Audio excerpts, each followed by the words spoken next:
Hello and welcome. It's the 90-day website mastery podcast, the perfect companion to our 90-day website mastery program. It's the 33rd episode. We're excited to bring you even more valuable insights and practical advice to help you enhance your website's performance. Join us as we explore strategies to make your website work harder for you, reigniting your pride in your online presence. I've got my co-host here, Pascal Fintoni. You're joining us from France. That's where you are at the moment, yeah? Yes, this is an international streaming service, that we offer to our wonderful audience. And listen, I've looked at the show notes. This is really exciting. Across our 4 segments, we're going to be covering issues like rebranding, the use of the term AI in your website content. Is it good? Is it bad? Is it different? And as always, we're going to give you some tools to try out and some actions to do right now. We want you to feel proud of your website. Let's dive in to our first segment. You ask, we answer.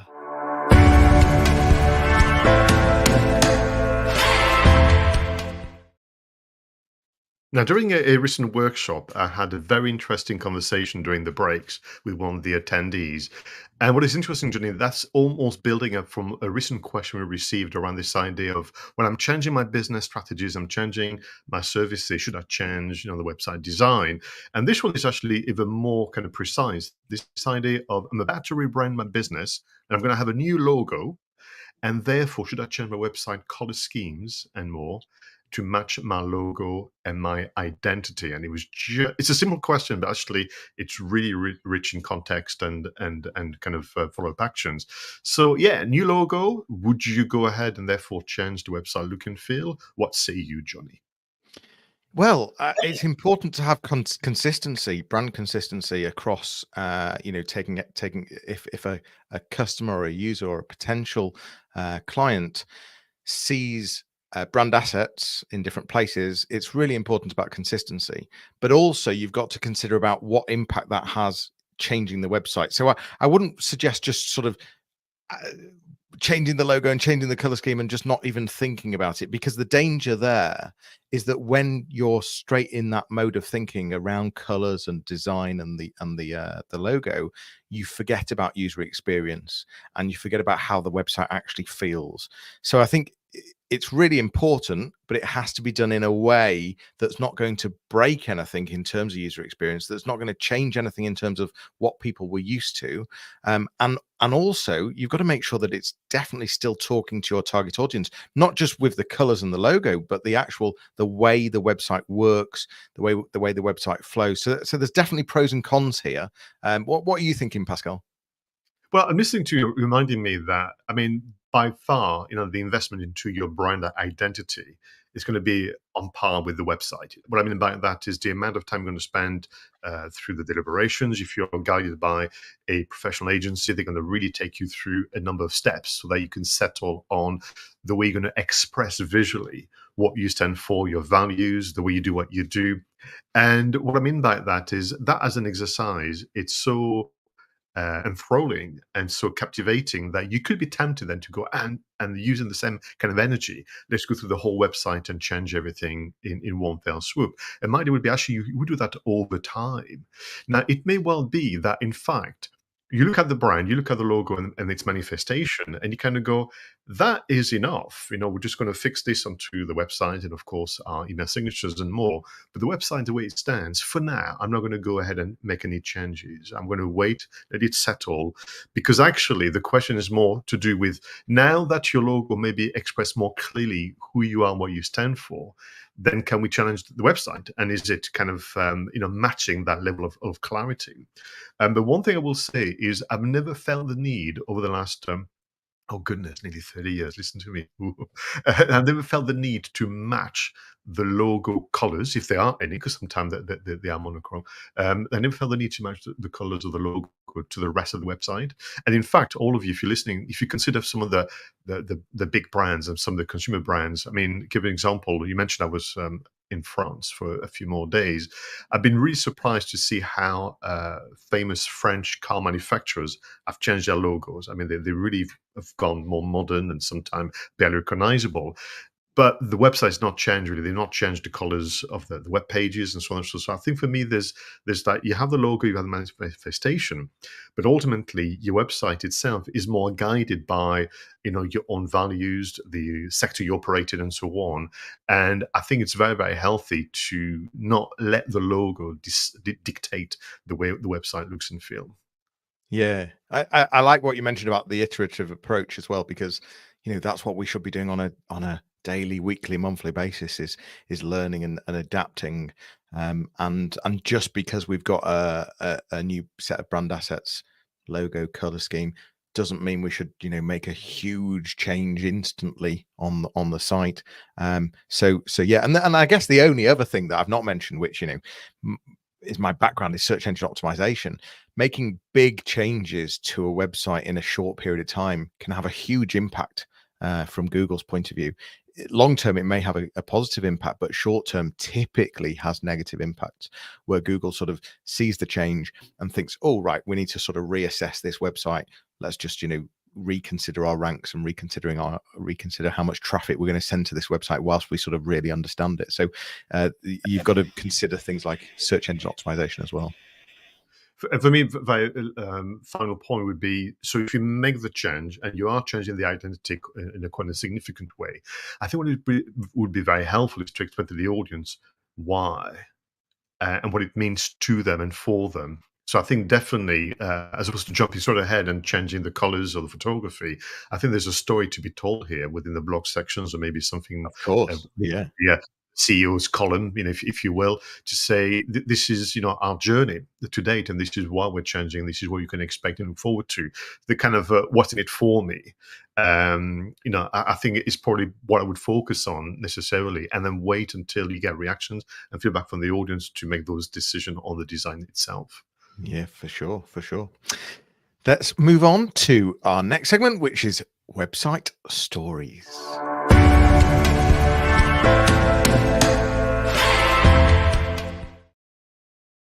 Now, in this segment of the show, we review an article, a podcast, a video, maybe an infographic, something can help us reflect what it means to be a website manager in today's economy.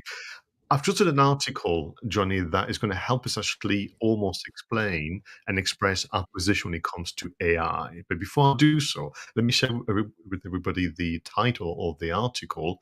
Customers don't trust AI, and the rift might be hurting business. And this is written by the editor of Marketing Dive, Kristen Dura. I hope I've pronounced her surname correctly. And I would invite everybody to follow the hyperlink in the show notes because it's rich in considerations, insights, and data about this idea of we are at the time of recording, more or less, Johnny, 2 years into the launch of ChatGPT with all the chaos that ensued, particularly across media. And if I read the subtitle of the article from Christine, I think you understand where we're going to go with this. This idea of researchers, as you shared a lot of insights and anecdotes. Researchers find that not only are customers wary of AI, but the inclusion of AI terminology actually decreases customers' purchasing intention. So what we have is a situation where you have a drive by businesses across all sectors to introduce this element of AI-powered services and products, and therefore marketers have been tasked with advertising the very fact that we now have those AI-powered services and products. But actually, consumers think that uh, that's not really helpful to them. They even sometimes link it to something that is quite negative.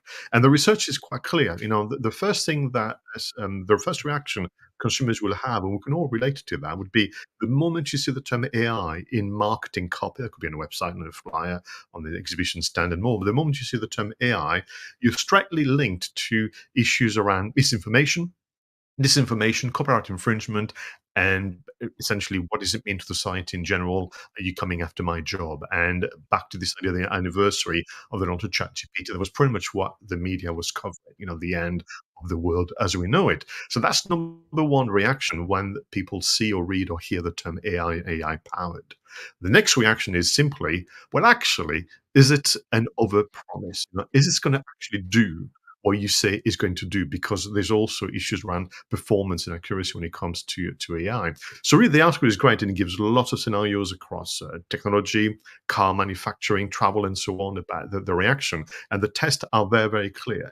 When people see and perceive the element of AI, they have less intention of buying where it is absent. So this is a warning for all of us out there who will introduce, no doubt, AI solutions, because the whole thing is, and this is where on occasion you and I can despair at our function of marketing being hijacked to just share short messages.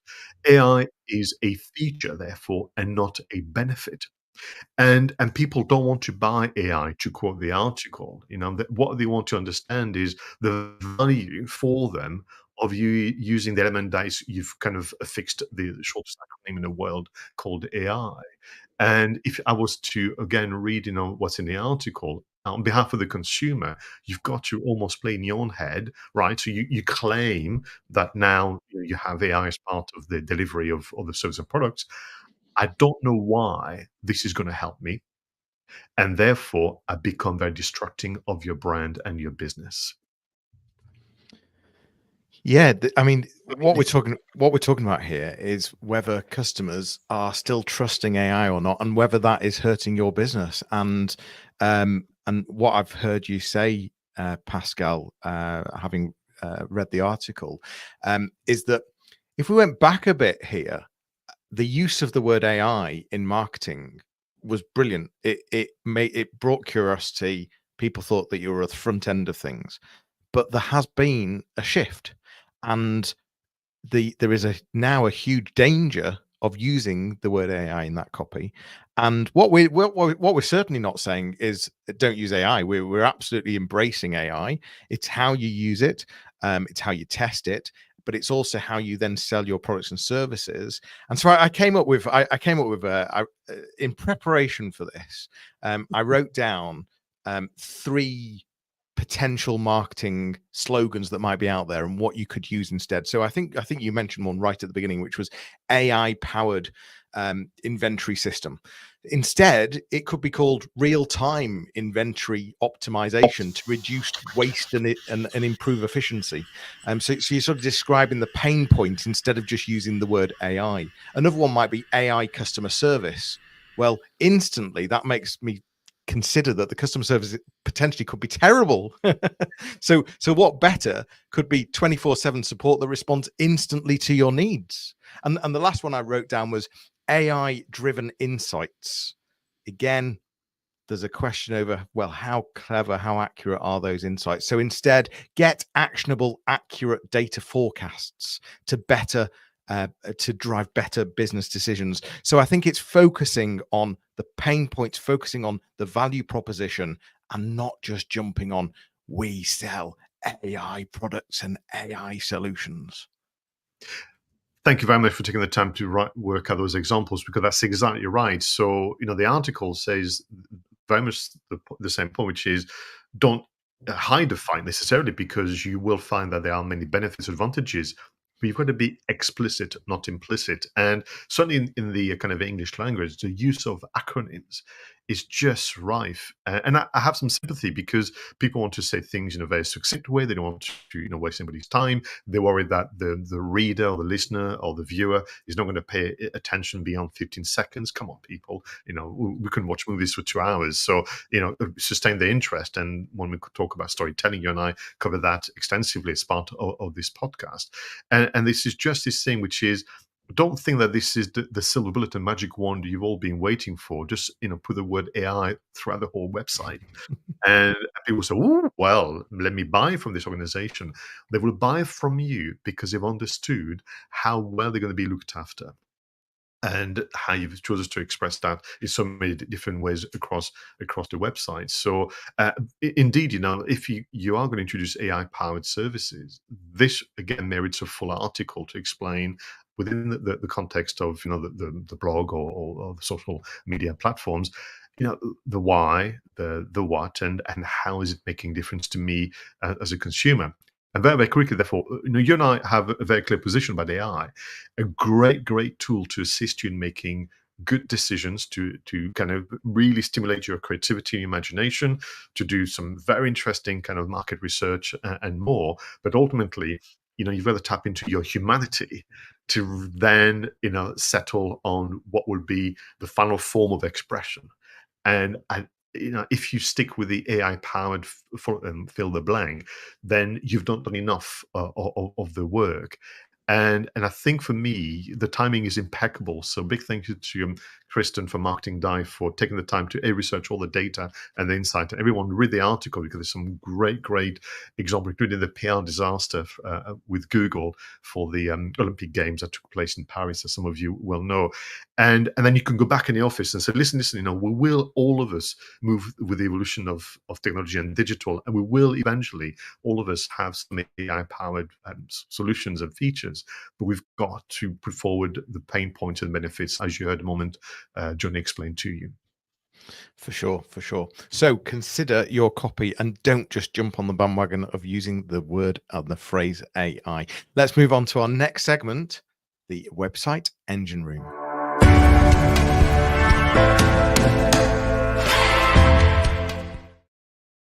In this segment of the show, we'd love to recommend one app each, or one software solution that can make life easier as a content creator and website manager. And what is your selection, Johnny, for episode 33? Here is a really simple, quick win from an SEO point of view, a really low-hanging SEO fruit for you. And this is using Google Search Console. So the app is Google Search Console. That's nothing new, but it's one of the features in there that I'm going to recommend and one of the ways of using it. So what I'm going to suggest is having a look at the data in terms of the keywords, the phrases that are bringing traffic to your site, and doing a search. You can use a regular expression. I'll put some details in the show notes where you can search for questions. So any phrase that contains, for example, the word how, the word where, the word what. And then what you're looking to do is to filter those results and find any questions where you're typically ranking in position sort of 15 to 30. So that means typically page 2 or 3. So what you're doing is you're finding the questions that people are searching in Google, that Google is driving traffic to your website, and where you're ranking in position 15 to 30. And I've done this with a number of clients recently. Then all you do is start optimizing for those questions. So you find the page that ranks for it. You start optimizing it, adding perhaps a bit more content, making it a bit clearer that that is a question and that there's a very clear answer. And I've seen results where you can get to page 1 within only sort of 10 to 14 days. The bottom of page 1 very quickly, and so it's really quick wins. Very simple Google Search Console using a bit of custom regex to find those questions that people are searching where you're ranking 15 to 30, and you can get to page 1. That's my tip for this episode. That's fantastic. Do you know, I'm always surprised that Google Search Console somehow is not necessarily top of mind compared to Google Analytics, for example. I don't know whether that's actually a fault on Google's part, where they're not pushing that platform.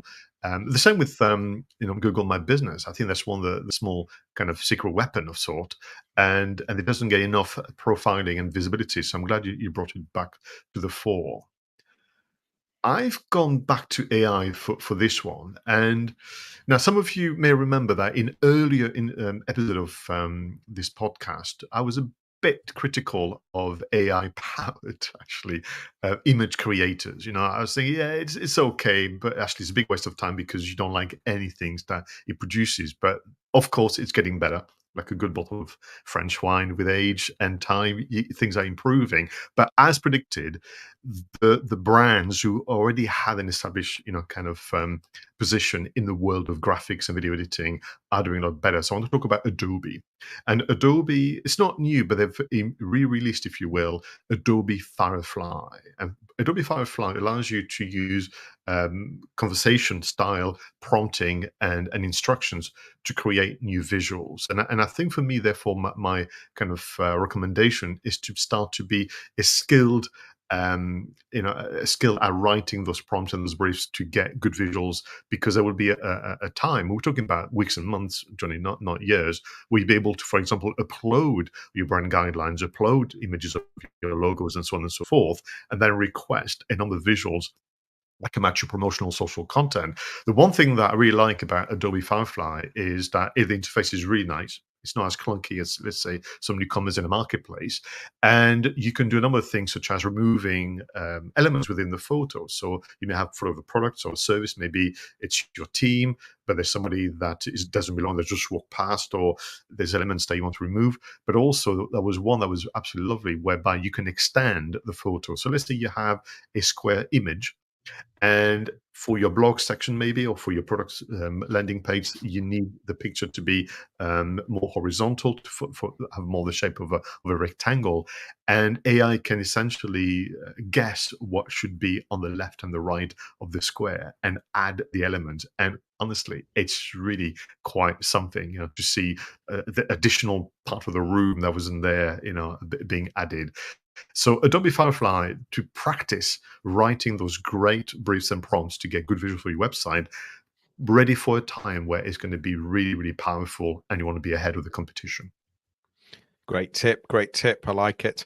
And I mean, it's the amount of evolving apps in terms of imagery. But you've always got that core Adobe product where they invest a lot into their products, and it is worth looking at. It's a bit more expensive, but there's some good stuff in there.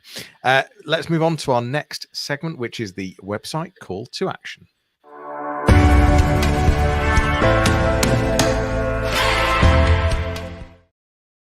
This is about the one change or adjustment you should be making right now for you and your audience. So, Johnny, what is your recommendation?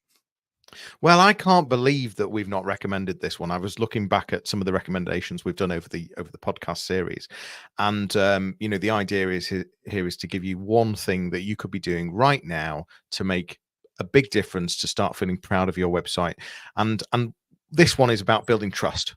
So we always talk about how can you build trust, and one of the simple ways is user generated content, asking your users to create content. And that's around even just as simple as customer reviews and testimonials.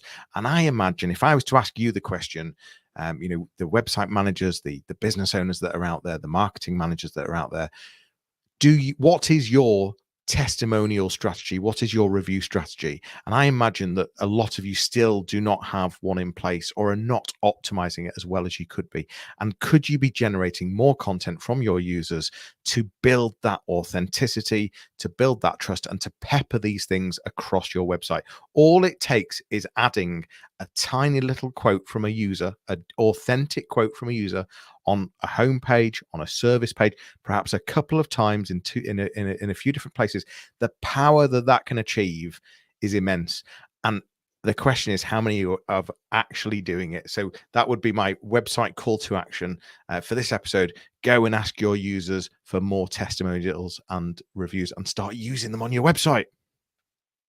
I love the fact that you said peppered across the website, because that's really important. We know for a fact that to have a page called What Clients Say with a long list of testimonials somehow doesn't work. People say, well, I can't find my way through all this information. I don't know which one is relevant to me, relevant to a particular service or product. So it has to be across the entire website. And there are different ways in which you can get those reviews, from actually writing them in advance and saying, would that match your experience, all the way to asking people to write on the card. And there's different ways, even apps we mentioned oddly on the show. So for my kind of call to action, it's not dissimilar to what you were suggesting about Google Search Console. It's an oldie but a goodie. So I like people to enter their business names on Google. All the search engines are available, but ultimately Google is dominating the marketplace. And then once you've done so, I want you to select the Images tab. And what you'll have here is what I call your photo CV. So I want people to look at the first 20, which is roughly where you'll have displayed on a laptop screen, and then simply kind of ask yourself the questions: am I happy with this visual CV? Am I happy that the photos listed by Google is a fair representation, is current representation of my business? And more importantly, I want people to read the very short description. Usually it's very, very brief, no more than 5 to 10 words below the photo. And are you happy with that? Because ultimately that is taken from your website, so you can tweak it. So this idea of have a look at the photos, and the question is it how I want the world to see our business, understand our business? And if not, do we need to update our photos? and get some more recent one on the website. And am I happy, in particularly, with the description? And you can do the same actually with individuals. So if you have some customer-facing individuals, if you are indeed the head of the business, and people could Google you, and then click on images and see what kind of images you have of yourselves. Again, are they current? Is your name spelled correctly? Is the job description or the position, should I say, still current, and that kind of things? And that seems like a silly little exercise to do. And why would I bother? People don't click on images. They may not, but when Google presents your business and they create those summary windows, photos are usually listed, and you might as well take control. Yeah, and this is about owning your space in Google, isn't it? And really actually having a look at your digital footprint, never mind your personal footprint, but your brand's footprint as well. So very, very good advice there. Um, that is episode 33. What are the things that we've covered? Well, we've helped you think about the pros and cons of rebranding your website to match your new colors and new logo. Perhaps you've gone through a rebrand and you've got a new color scheme. We've made you think about some of the pros, but also some of the cons that are out there and how to navigate that. We've talked about the use of the word AI and AI powered. Don't be using it all the time. Think about it carefully before you're using it, because we're seeing data that it's having a negative effect and hurting your business. So really consider the use of AI. We've given you top tips on how to start feeling proud of your website. Again, that's what this is all about, from Pascal's checking your brand, but also an AI app in terms of creating better imagery. And I've given you some really simple ideas on how to increase your search engine optimization and to use your users to get those proof, those testimonials, those customer reviews to enhance your authenticity and to enhance your trust. A great episode, Pascal. Oh, absolutely. And I kept thinking, the subject is so rich and vast. I'm very, very pleased we'll be able to make a difference. But again, the production of this episode is in some fashion AI powered, but we're not letting it take over the fact that John and I are thinking about you, our audience, all of the time, thinking about what we need to know, what we should be focusing on, and so on. And indeed, we've gone as far as creating some very useful resources for you on our official websites. If you find, for example, this idea of trying some new apps very, very interesting, we have for you an ebook with our top 50 recommended apps and software solutions that can make a difference. And if you find this idea of making some small adjustment interesting, you could book a specific day and time of the week to just do that one change. We have for you something fun to utilize called the action randomizer. You're going to roll some dice, you're going to get a number, and you're going to get a short snippet of a video with Johnny or I giving you an extra bit of task to complete on your website. All this on our official website. And the URL is, Johnny? 90daymarketingmastery.com. Head over there because there's some great resources that we've put together, and so we'll put that in the show notes, of course. The 90daymarketingmastery.com. That is a wrap for episode 33 of the 90-day website mastery podcast, your audio companion to the 90-day website mastery program. As we've said, for more information, visit 90daymarketingmastery.com, where you can book a discovery call with either myself or Pascal. It's goodbye for now. We'll leave you with a fun video and audio montage to enjoy whilst you review your notes and action steps. And head over to the website to see some of those features, giving you those little bite-sized tips that you can start actioning right now to start feeling proud of your website again. Take care. We will see you all soon. Bye, Pascal. Bye-bye.